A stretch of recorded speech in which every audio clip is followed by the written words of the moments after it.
Hi, I'm Jolly Julian, and I have to admit, my relationship with Microsoft Flight Simulator 2024 has been, shall we say, dysfunctional. Anyone that's ever been in a relationship that was maybe not very healthy knows that, boy, there are high highs and there are low lows, and there's rarely that nice happy medium, and that's kind of what I feel like my relationship with Microsoft Flight Simulator 2024 has been so far. Am I now going to say that Microsoft Flight Simulator 2024 is my new girlfriend again? Or is 2020?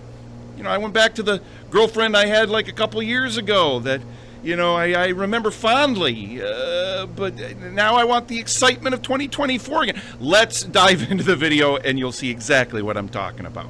My name is Jolly Julian, and let's virtual our relationship. Our reality.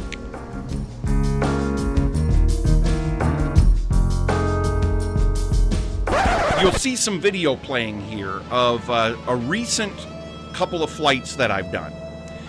And I have to say, after the video that I did a couple of weeks ago, my experience has improved. It's improved a decent amount. Now, I will say this, career mode has been a problem. Career mode is still, I have a lot of bugs. My problems with career mode are less about the graphics and more about the problems and the bugs that are in career mode itself. I'm in the Quest 3 and I'm in Flight Simulator 2024 flying through virtual desktop. I'm using virtual desktop for the connection to my PC. My PC is a pretty high-end PC with a 4090 graphics card in it. So I am running a top-of-the-line, as of right now with the recording of this video, graphics card from NVIDIA. That does make a big difference, I'm sure, but still I struggle to get great frame rates when I'm running on high settings, as anyone will. I don't care who tells you differently, you have to make some compromises. Now, what I have found with 2024 is I am far more compelled to fly in places of nature than I am in cities. The cities to me look rough in 2024. Now, please comment below if you're having different experiences in Microsoft Flight Simulator 2024 with your system, especially if you're in virtual reality. It's a different world a little bit if you're flat screen. You can get away with a little bit more. You can get some higher frame rates, but I'd even like to hear from you if you're flat screen. But let me know if you're having better experiences in the city. But what I'm enjoying the most is flying in places of nature, in the mountains, out in the fields, looking for animals, even doing some castles. One of the secrets that I've found that I'm enjoying a lot in Microsoft Flight Simulator 2024 is to go to the World Photographer page and select that and just find places that Microsoft and Asobo have already deemed as photographic, which means they probably have some assets in there that are really strong. I like going to some of the castles, finding a castle, then I'll just go into the free roam aspect, the free fly aspect of Microsoft Flight Simulator 2024, and I will type the name of that castle in the search bar and it'll take me right there.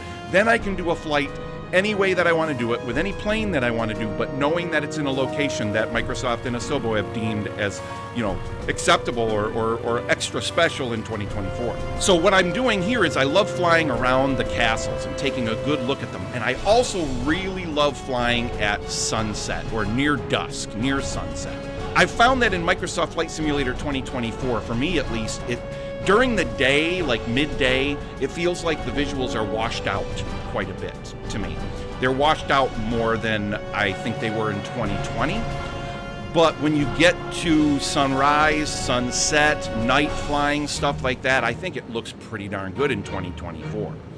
So I like flying around at those times of day, which is also why I like having control over my flights. As you can see here, the trees really do look wonderful. The topography looks great. Flying through the mountains even, I'm loving how that weird stretching and weird texture thing that we had happening in 2020 with landscapes, especially mountains and cliff sides and stuff like that, I'm not noticing in 2024. I really do think they nailed fixing that. So flying in nature, 2024, I think has become my preferred simulator over 2020 now. I've also noticed that the clouds are looking better now. I did some tweaking to my settings. to make sure that the clouds were on a really high quality, that the reflections in my cockpit are at a high quality, and flying again near sunset or dusk really makes those clouds look great, especially as you choose like broken clouds, scattered clouds, things where the clouds are becoming much more of a part of the atmosphere in which you're flying. One of the other things that I really am digging in 2024 is being able to get out of your plane and walk around. I did not expect this to be as cool as it was, especially out in nature. Again, I wouldn't land in a city in a helicopter and walk around the city too much because it's going to basically look like you walked into an apocalypse after a zombie apocalypse or a nuclear bomb went off or something. Things look kind of weird when you get that close and are walking around. But out in nature with the tree upgrades, the landscape upgrades that Asobo has done over 2020 look really cool. So here you can see me kind of walking around the plane. You just get out of the plane and you can just walk around. You can walk anywhere you want. And in these locations, it makes me feel like I flew my plane to this location to just go hiking. And that's really kind of neat. And you can do this with friends. I've popped in to this with a friend of mine, and that actually worked fairly seamlessly, although we did have some problems with seeing each other and seeing different things. Like he would see a different plane than what I was in sometimes and things like that. I think those are some bugs that still have to be worked out in, and I noticed those in 2020 sometimes as well. However, we can land our planes in a location and go walking around together, go hiking in the mountains, in the woods, whatever it is. Go check the castle close up. And while it's not going to look as fantastic as in a first-person shooter that's designed from the ground up just to have this one location, because this is the entire world, a digital twin of the planet Earth, I think they've done a really good job here, and this is one of the things I've spent the most time in over the last couple of weeks in 2024 that have made me like it a lot more. Now let's get this out of the way here quickly, my settings. So I have played a lot with the settings, and any of you that have used Microsoft Flight Simulator 2020 or 2024 know, especially in virtual reality, that's just a fact of life. You're gonna spend time tweaking settings, probably almost as much time as you do flying, especially early in the process, and 2024 is no different. I have played with every setting I can think of. I've watched videos from other people flying in virtual reality, taken pointers from them.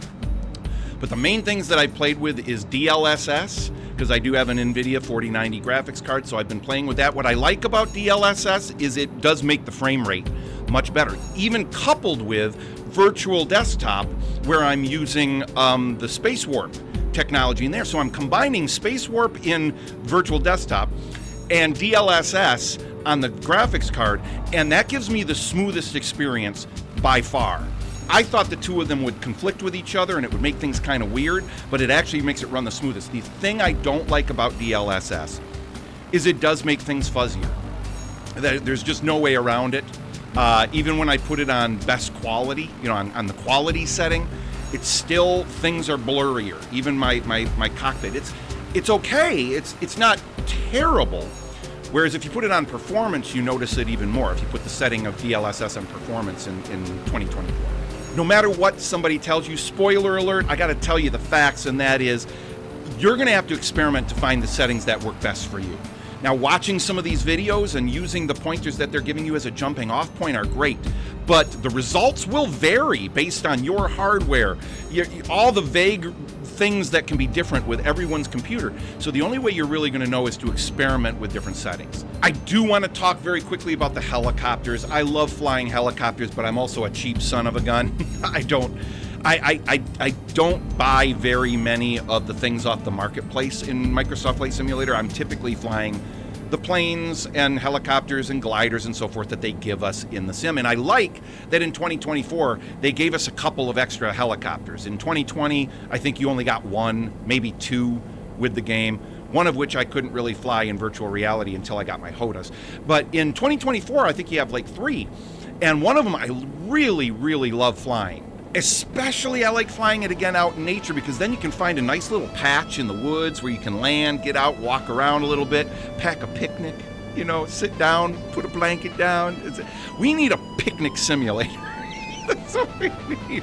That just attaches to 2024. Anyway, I love flying the helicopters. I love flying the helicopters in the city. The helicopters are my favorite things to fly in the city because you can really take a look at things, especially if you don't get too close to the ground, but you can stop and look around. And I'm really digging that, and I think the controls and so forth feel very similar to 2020. I'm not having any trouble flying the helicopters in 2024 either. So I do think they've nailed that well. What I have not tried in 2024 yet are the gliders, which I loved in 2020. I'm going to have to try that out next, and maybe I'll do a video on that coming up. I even got to fly during a tornado. Now this was freaking cool. While the tornado up close didn't look as great as I would have liked it to look, and that's okay. That can improve over time. From a distance and just seeing it when you're taking off from the runway and you're looking out there and you see that tornado in the distance and the dark clouds contrasting what it looks like on the other side, as you look off to your other side. So cool. I'm looking really forward to flying through some more storms in Microsoft Flight Simulator 2024. I've babbled on enough here. I want you to babble, all right? I want you to babble in the comments. What are you feeling about Microsoft Flight Simulator 2024? And I'm going to give you my final thoughts here in just a moment. But comment below. What are you loving about it? What is frustrating the heck out of you? Are you flying it more than in Microsoft 2020 if you had that before? Is 2024 your first high-end simulator? Have you played other ones like X-Plane? I want to hear from you in the comments, and I want to start a conversation here. And also let me know in the comments whether you're a die-hard flight simmer, like you have thousands of hours in 2020. What's your experience? Or are you kind of new to it? Or are you kind of casual? I'd like to know that because that'll help me to have context for your comments. Also, please, if you like this video, if you like anything about this video at all, and you'd like to see more, please subscribe to this channel.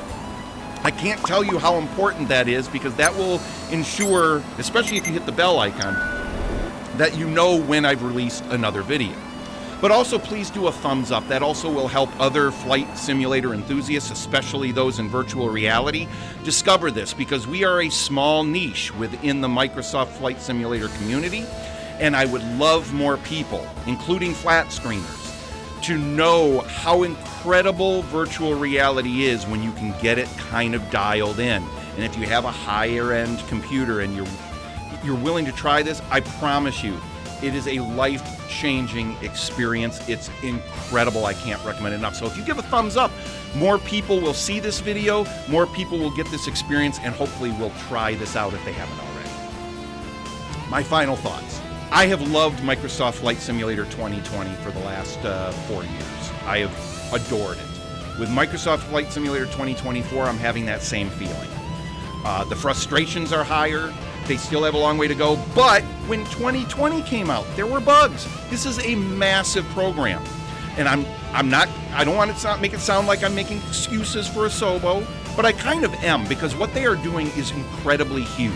This is not a small indie game, where they can take all these years. And frankly, I think they forced their hand by calling it Microsoft Flight Simulator 2024 and talking about it very early.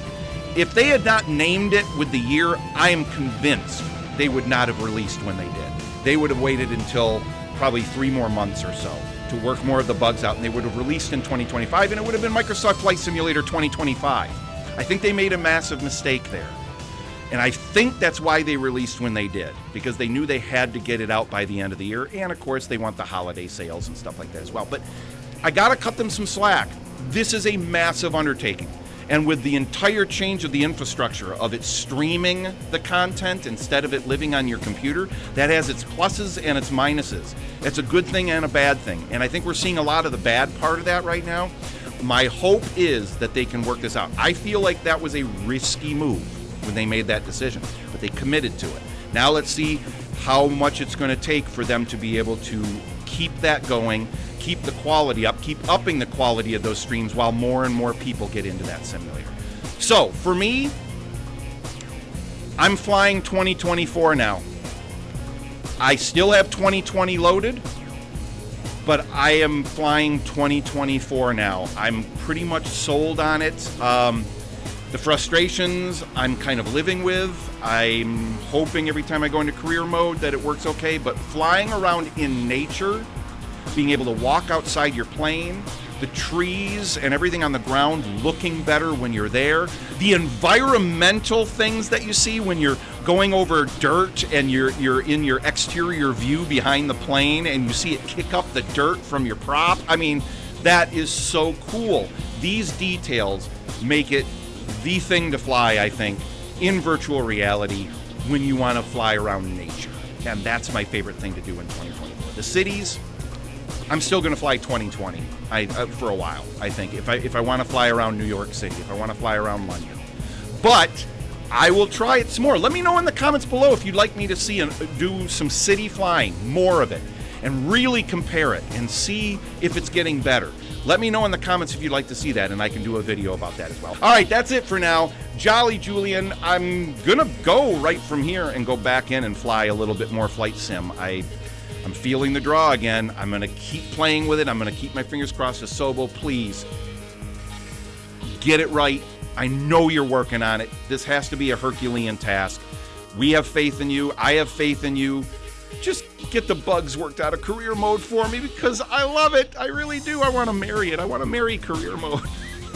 And right now we're just kind of dating, and I'm not sure whether maybe I don't want to call her right now, I mean, I'll just wait and see if she calls me. I don't feel over energized right now by career mode. So I'm not going to marry career mode. I'll keep dating career mode for a while.